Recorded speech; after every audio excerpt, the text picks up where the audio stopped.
the assembly of the BRAS tap handle. So we're going to pop that around here. And this one is just going to push into there and clip on there. And then to finish it off, to get the tap plunger in, you have a bevel just here and there.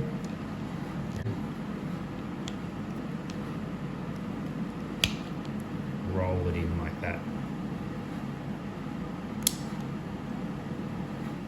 That is all complete.